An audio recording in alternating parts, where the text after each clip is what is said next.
morning, guys. I just woke up and my king is right there.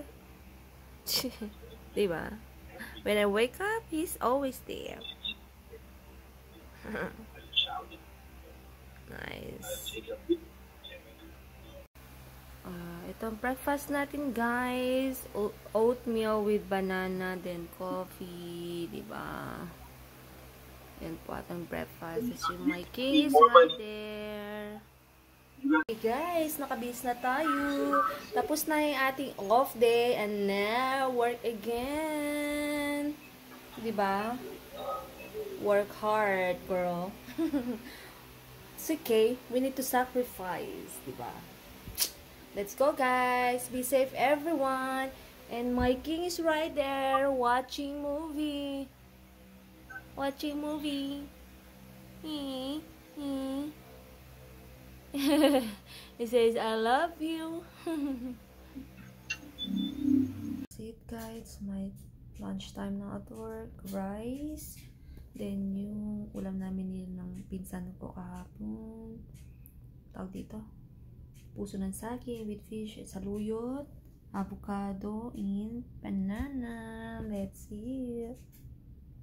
Guys, patapos na yung work natin. I mean, nagkintay na lang tayo ng oras. Minutes na lang. So, pauwi na tayo, guys.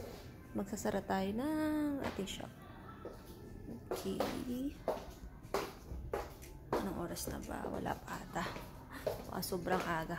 Kasi kapag nakapag-early close ka, naku, patay ka na naman. Early closing. May charges pa naman. Diba?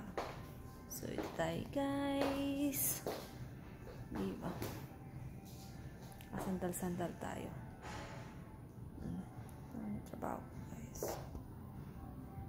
Guys, nandito tayo sa balcony natin ngayon. Diba? Nandito na pala ako sa bahay. Daw nakapag-videos. So, yan. Wala mga naglalaro ngayon at wala rin mga constructions. O, diba? Kasi didiligan ko yung aking halaman. Diba? Yung hiningi natin kay Ate Judy. Didiligan natin lagi para mamumuhay siya.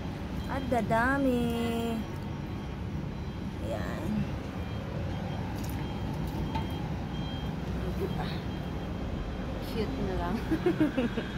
Nag-iisa. Diba? Dito tayo.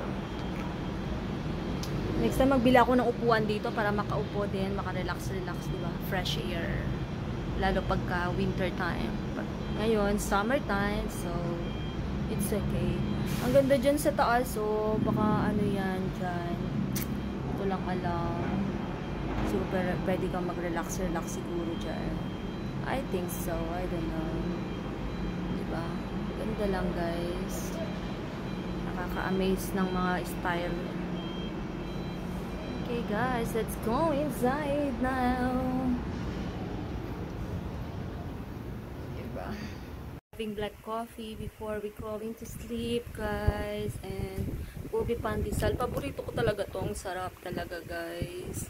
Bilhin niyo na po sa Balay pandesal, diba? Ang sarap kasi may ubi halaya sa loob tsaka cheese, diba?